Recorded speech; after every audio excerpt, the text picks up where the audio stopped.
All right, well, welcome, everybody. This has been a long time coming, yes? It has. It has. I mean, we kept putting it off, and finally somebody said, hey, just do it. And we've been doing our podcast. By the way, this is Michael McIntyre, and welcome to the MCINTYRE Inc Podcast. We're rebranding our podcast. We were a Next Level Podcast for the last 4.5 years. 5 years? Yeah. Man, time flies when you're next level, right?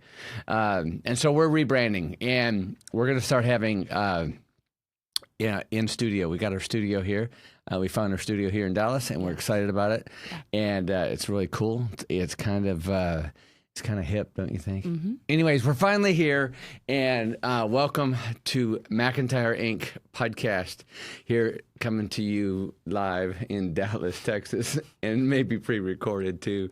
All right, so Brianna, who is my beautiful daughter, and Chief Operating Officer and all-around Wonder Woman here at MCINTYRE Inc, is going to be co-hosting with me on this. And we're going to have different guests. We're going to come in with different people. Mm-hmm. And she emailed me last night a whole list of questions and said, did you have time to look at them? And I said, I looked at the couple, but I want to be cold. I want to be cold or authentic. I want it to come off right. So she's got a lot of questions here, and we can steer this ship any way you want.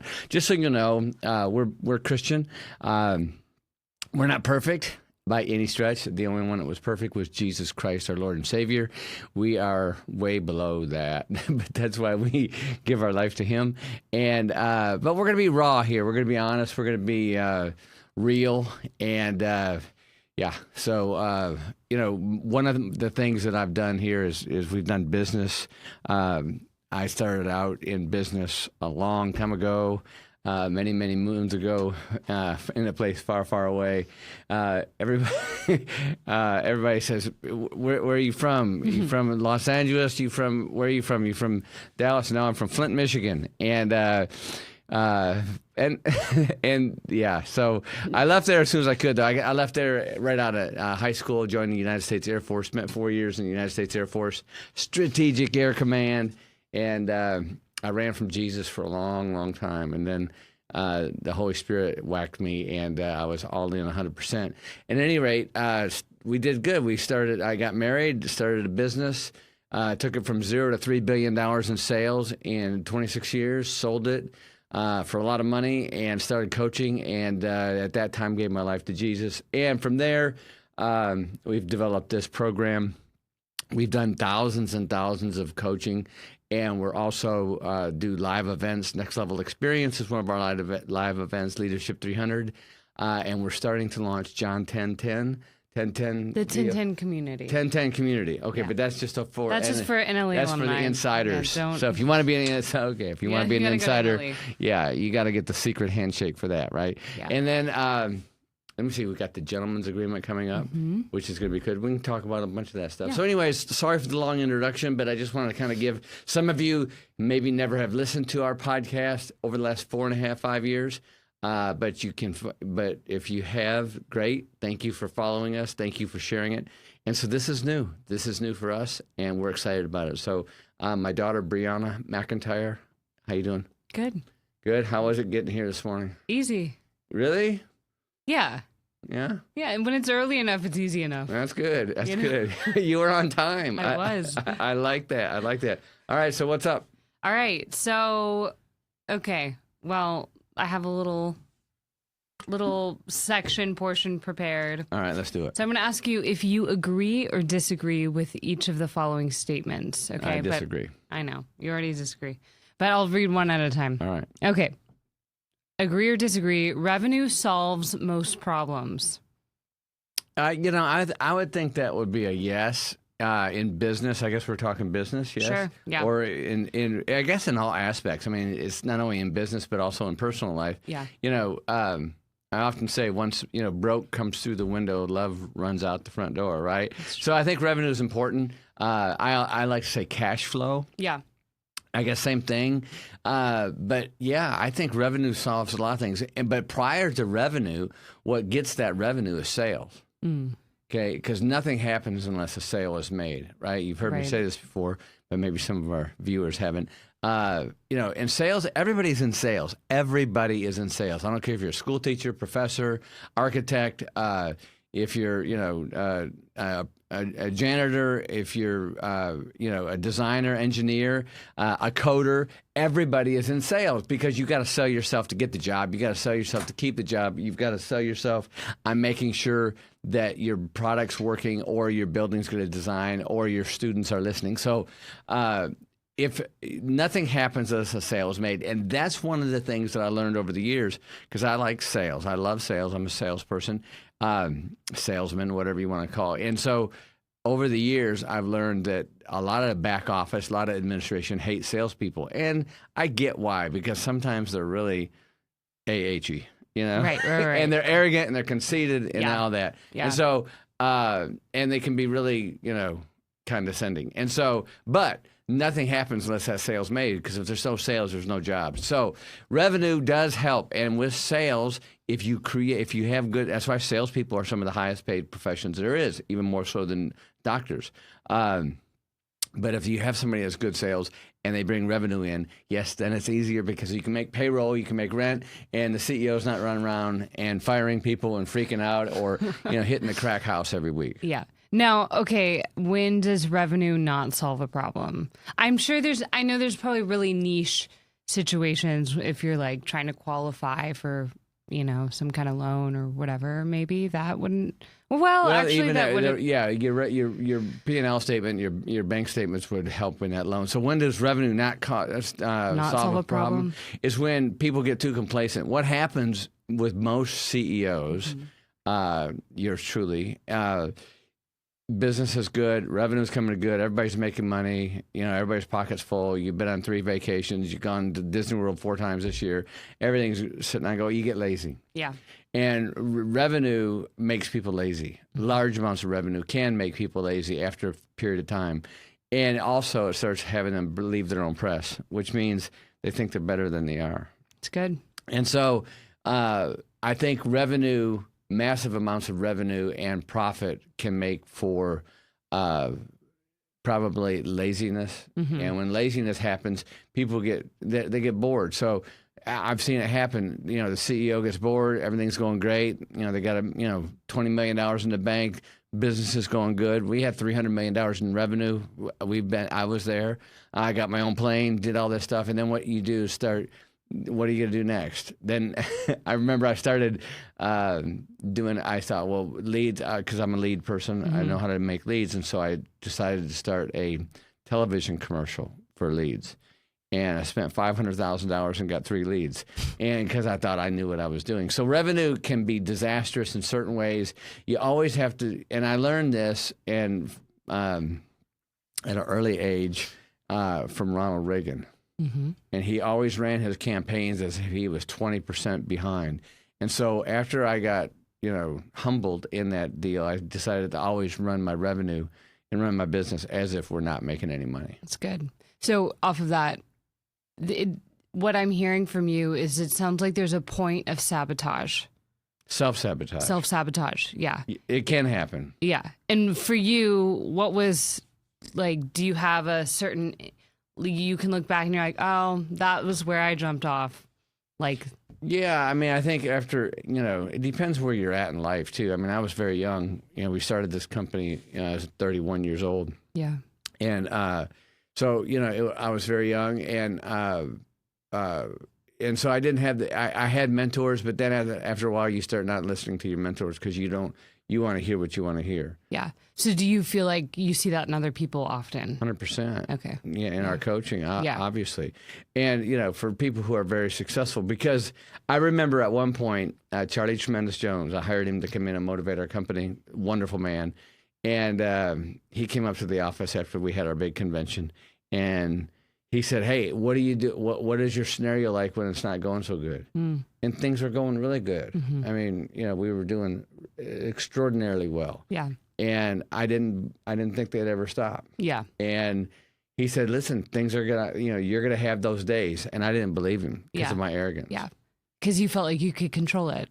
Yeah, probably so. I just felt I was above that. I thought, No. I mean, our company was bringing in $20 million a month. Right. What's going to happen? Right, for sure. Okay.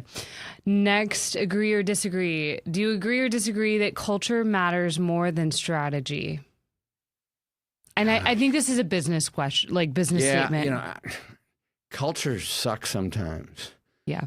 Yeah. Like company culture? No, I think culture as a whole, you know, the cancel culture, for instance, right? The woke culture, I can't stand it, you know.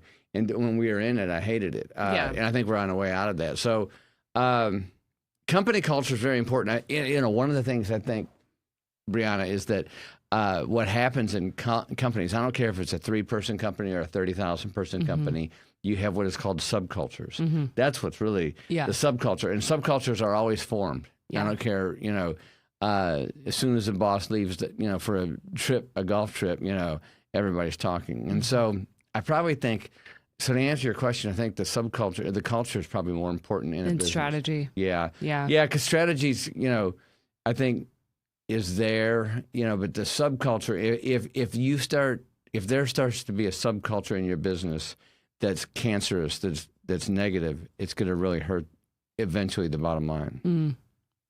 That's good. Yeah. Okay.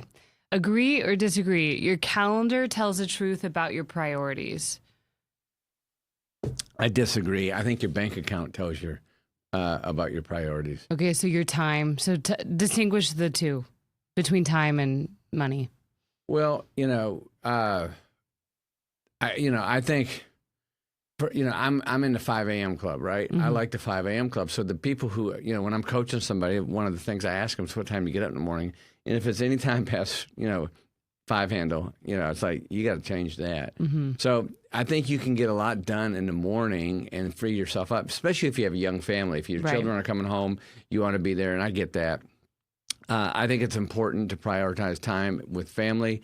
I do think, though, you know, I think I lost my train. What was it? Okay, so calendar. Oh, calendar. Versus finances and priorities. Yeah. You said finances, but you're also you're giving an argument for the calendar too. So. I guess.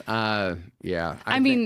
I thought you said something about time. Oh, your calendar tells the truth about your priorities. Oh, do you agree or disagree? I guess. I don't know. I disagree. I don't think so. I think what tells about anything is about your money.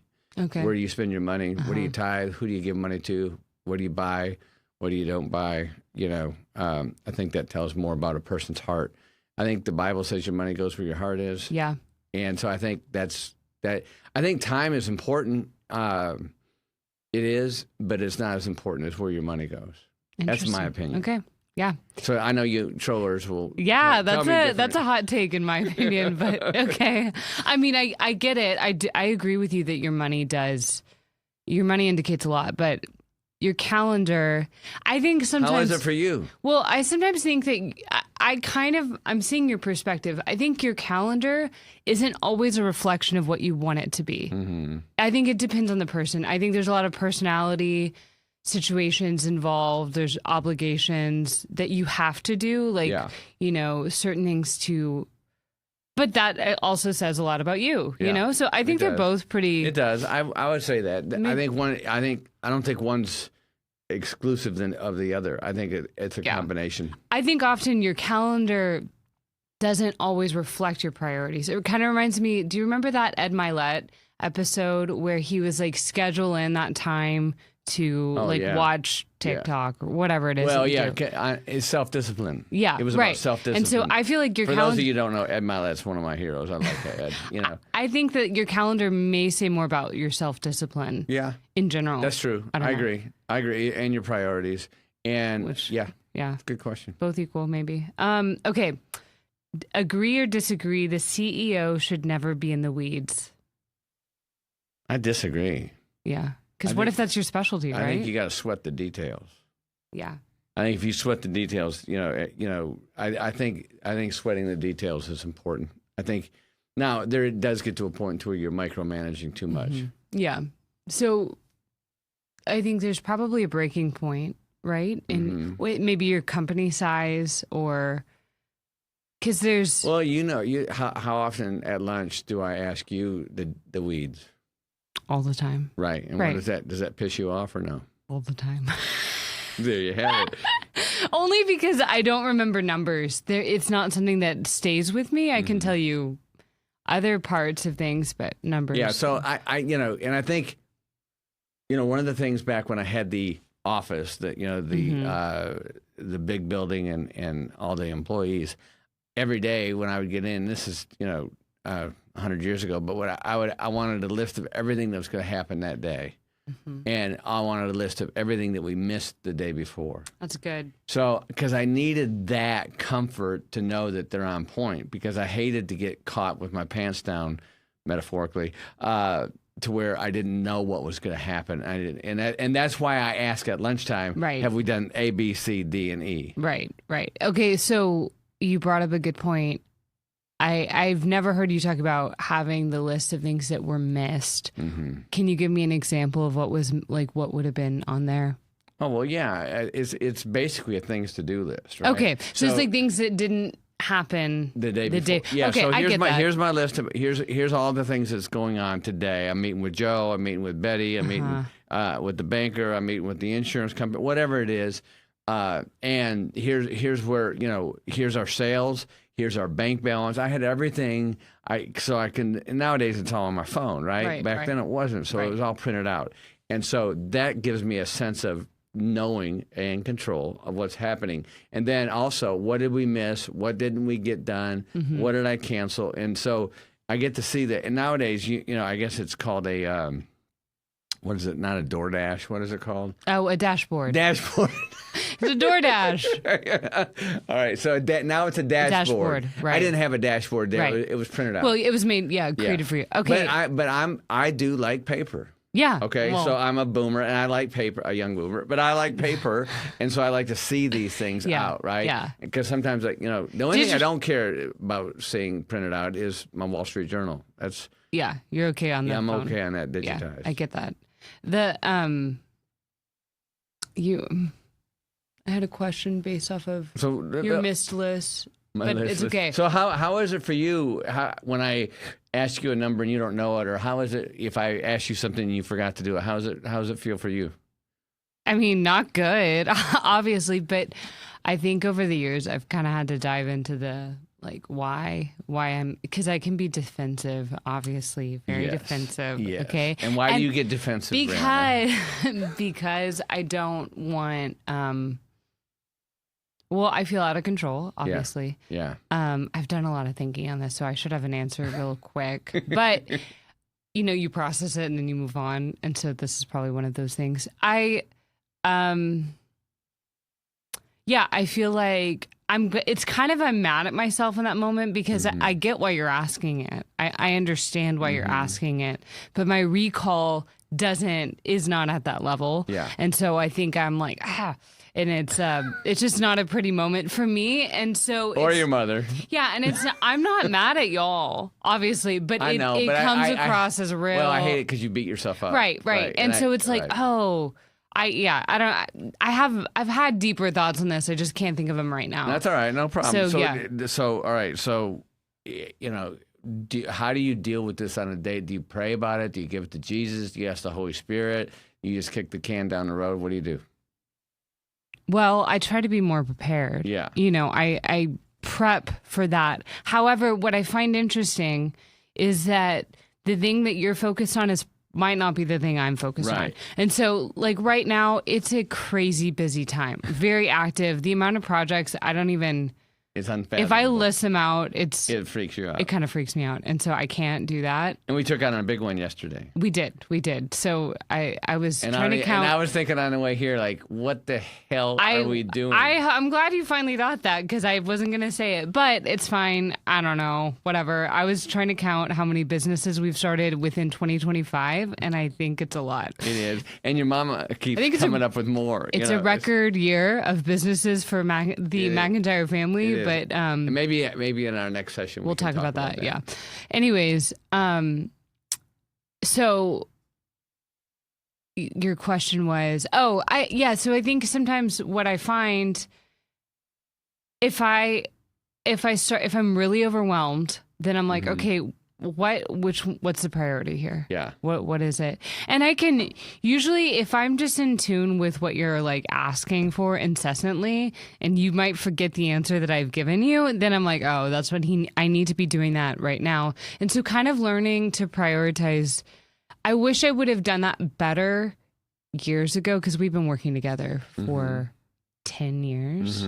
Is it, what, 11 years now, maybe. When did we leave? When did I leave Upper Room? 2000. Well, no, but I worked for you before then. Remember, true. I was 23 years old. I'm 34 now. That's so true. It's been 11 years. That's right. That was after you did the Allen thing. Yeah. I think 10 or 11 years. So if I would have just kind of stayed in touch with what are you obsessing over currently, it probably would have helped me kind of train myself. But I'm real stubborn, family trait. And so then I'm like, no, but that has to be done. And I kind of overthink some of those parts of it.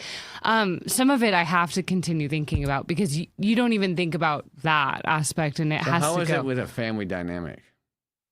I mean, it's fine. I think it's it's really personal. Yeah, and one of the things too, I think your mother, she sent me over a funny TikTok yesterday. Did she send it to you about a family on vacation? Oh yeah, you can always see a family vacation when everybody's on the phone. Entrepreneurs, when you have a family business, yes, and on vacation, you got everybody walking around with their phone out. That's how it is probably all the time. I know. It doesn't. It's fine. That's entrepreneurship. And then your mother gets mad when I bring up business at she does at a meal. Yeah, or on vacation. Yeah, when we're all together. I get it. But I don't get it. I know you don't. Like, I learned to accept it. I think in my 20s it was a slow acceptance for me, but now I'm like, it is what it is. All right, what's next? Okay. Agree or disagree? Speed is a competitive advantage, even when it's messy. 100%. I think, we used to always say, we're building this airplane as we've taken off down the runway, right? And I've never gone into a business completely prepared. Yeah. I think you've got to, because if you sit there and, one of the things I always say, if you wait till all the lights are green before you go to the grocery store, you're going to starve to death. Yeah. Right? You've got to get out there and you got to step into it. You got to get out of your comfort zone. Yeah. And when you step into that gap, it is scary. Your heart beats, but that's where the Holy Spirit comes in too. Yeah. And I think that's where you can really rely on Jesus. But I do know this, that I think, I'd rather go out there and start something and then, even though I'm duct taping it together, come back in there and fill. It's what I did with the insurance business. Yeah. That's how I got very successful in the insurance business. And it is expensive because you got to come back there and you got to pay lawyers, you got to pay accountants, you got to do all these things, you got to backfill. Yeah. But if you don't start, you'll never get there. And, right. And one of the things, like you said earlier, if you don't have any revenue, you can't fix anything. So once you get started and going and you got revenue coming in, then you can pay for the lawyers, you can pay for these things. And nowadays it's so much easier though. You can do marketing, $1,000 you're in marketing. Right. You can get online, LegalZoom and incorporate for $500 and be done with that. So it's much easier today. So speed is very important. Yeah. And I think if you start getting marred down in the details or in the ambiguity, and if you get trapped in that, the Bible says don't be double-minded, right? Let your yes be yes, your don't be no. Yeah. I don't, if you got a good idea, it's like yesterday in that meeting, you got a good idea, let's run with it. Now, it might get messy, and it might make mistakes, but at least you're starting. Right. I think I'm going back to our most recent L300. We had several very successful entrepreneurs in the room. Yeah. And we were talking about like excellence and versus perfection and how I think a couple of them just said, look, I've never launched a product that was perfect. They were all imperfect. And I was thinking about that on last Friday. Yeah. We were sending out a big email and we were promoting 2 launches, 1010 and the 1010 community and the gentleman's agreement, just in a fresh way to our audience. And I looked back after the email was sent and I was like, oh no, the product description on the landing page was not quite what I wanted it to be. And I was like, it's fine. You just do it and it's okay. Like you got it out there. And that's the point. And I can look back at the email and be like, oh, mistake. And I'm like, it doesn't really matter. Overall, it was decent looking and it got the message out and that was it. Like, in fact, last night I was like, can I redo the logo on the gentleman's agreement? And now I'm like, new plans. And you did. And so I'll redo the landing page. You sent it over to me. Your mother said, here's a new logo. Whatever. It's great. Yeah. Sometimes you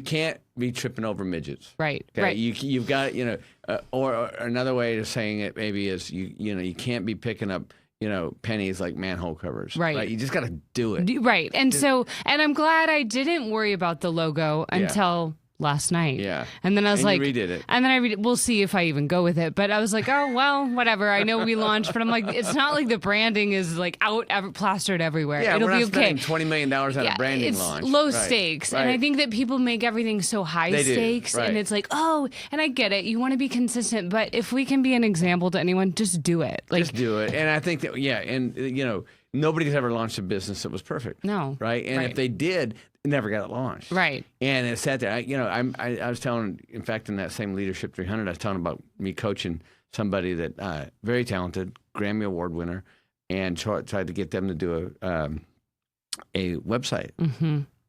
Would never do it because it had to be perfect. Yeah. And I think, in my opinion, perfectionism is a demonic spirit. Mm-hmm. And there's nobody that's perfect on this earth. The only one that was perfect is God, right? And Jesus sent his perfect son. Yeah. And so, and we crucified him. And so you can be excellent. You can do this thing in excellence. I remember I put out this gentleman's agreement. We were down in Florida, and I sat there and me and Chat GPT and put together a AI generated graphic flyer, whatever y'all call it, And so I put it out there. Of course, I had a misspelling, which drove you crazy. Well, I didn't catch it.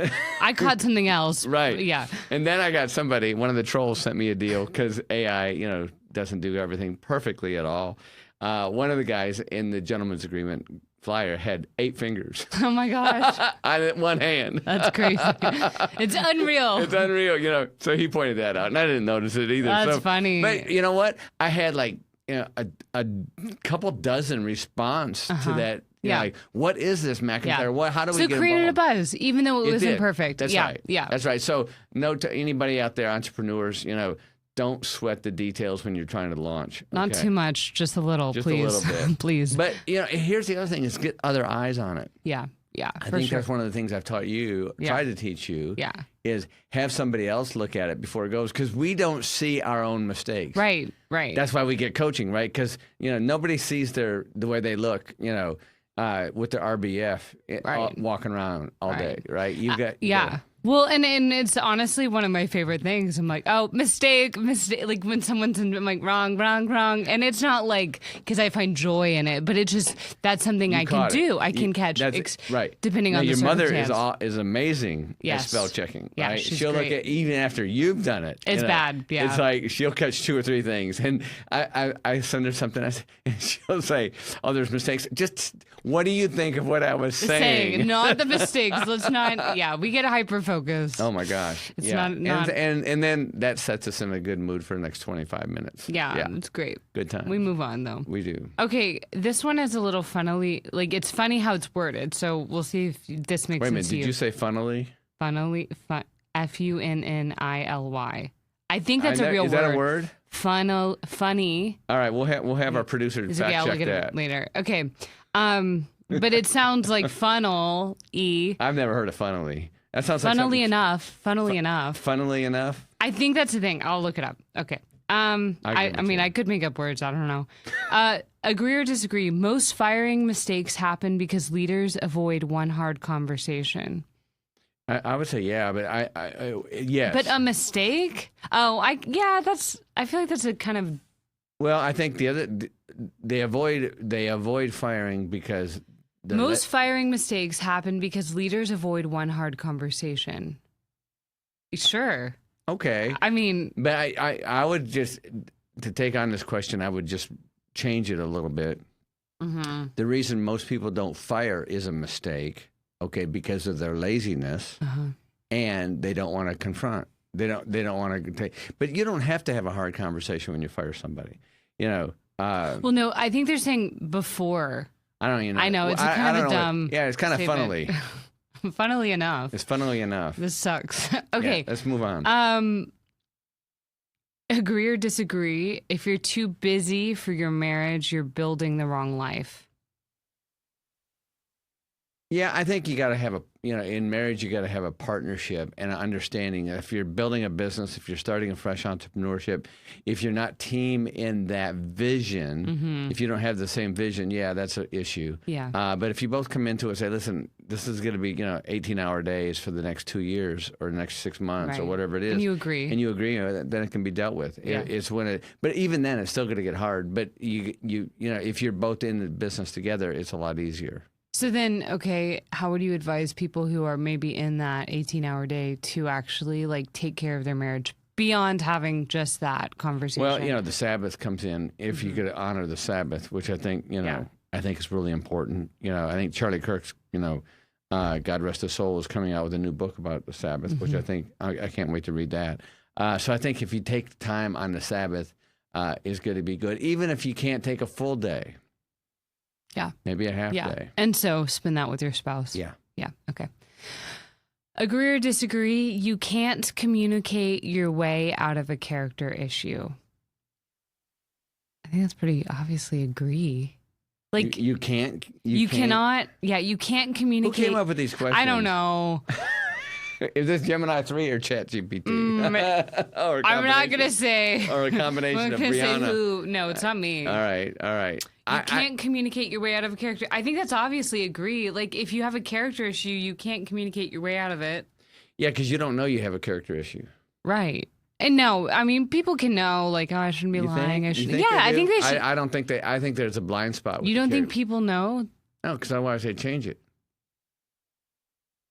So that a character flaw? Are you talking about a character flaw? Sure. Let's say you're just a total, dick, right? And nobody, and you're rude and arrogant. What is that character flaw? Well, it probably stems from insecurity. Mm-hmm.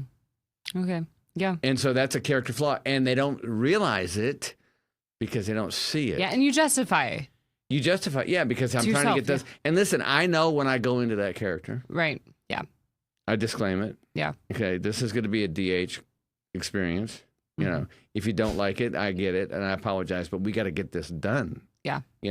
And so, because I don't want to hear excuses, and sometimes that's okay to go into that character, but it's but do you know you're going into that character, and do you know how you show up? One of the biggest things I think, and maybe I'm wrong here, but I think one of the best powers people have is self-awareness. Yeah. If you don't know that you're being rude, arrogant, or insecure, then you've got an issue. And if you don't know that, then you have a self-awareness issue. Just like when people, you open up a door for somebody and they don't say thank you. Yeah. Generally, it's an insecurity, or maybe they're just stupid. Yeah. Yeah. Or both, right? And so I think that character deal can be, if you don't have a self-awareness of how you are, I think that's going to be an issue, and that's why people get coaching. I think if they're up for coaching, if some people don't want to hear it, they don't want to hear, they don't want to hear or see their, their blind spots. Tom Landry says, I'll coach you. A good coach always points out the things that you don't want to hear. Mm-hmm. Then points out the things you don't want to see. Have you do the things you don't want to do, so you can become the men and women God meant you to be. Yeah. And not everybody's up for that. Right. It's like when somebody says, McIntyre, I want you to coach me. I say, are you coachable?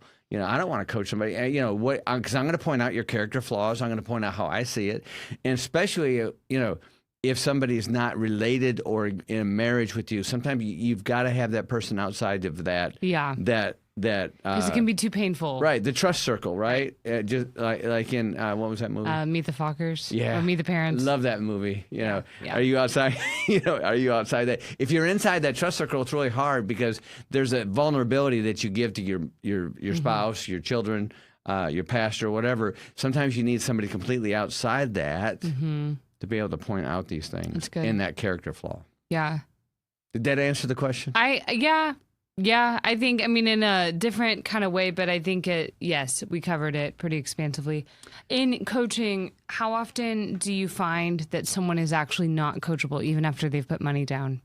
Yeah, generally, after they, if I tell them to do something and it's done, not done in excellence or on time, or if they go into the denial, generally when you point out something to somebody and they start giving you excuses why they're that way, they jump into that denial, and it's not the river in Egypt. It's their defense mechanism because they want to be right. Does everyone get to a place where they are not coachable in your coaching? No. Are there some people who are like, yes, the entire time? Like, yes, I'll do it. Yeah, some people are very, and you know who it is? The people who are very successful.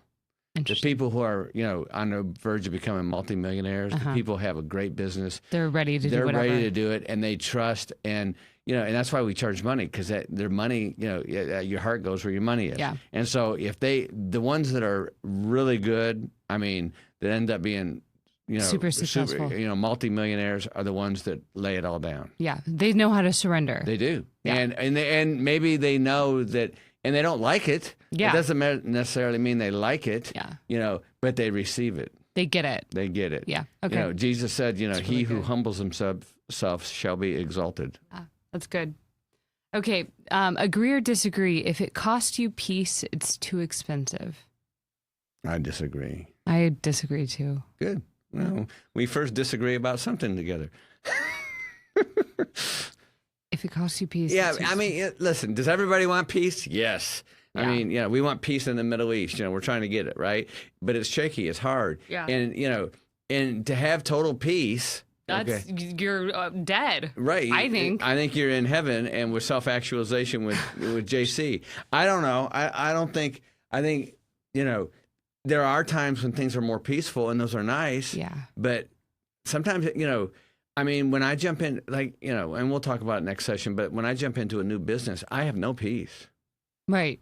Like this new thing we started yesterday. Look at, I have no. In fact, I came about 3 different reasons to quit that, not to do that this morning on the way in. Right. So, yeah. I mean, right now I'm like, is it a distraction? Is it not? That's what I'm thinking. And so Anyways, we'll talk about. Well, that more. and I think it's really nice when people are like, oh, if you're not at peace with it.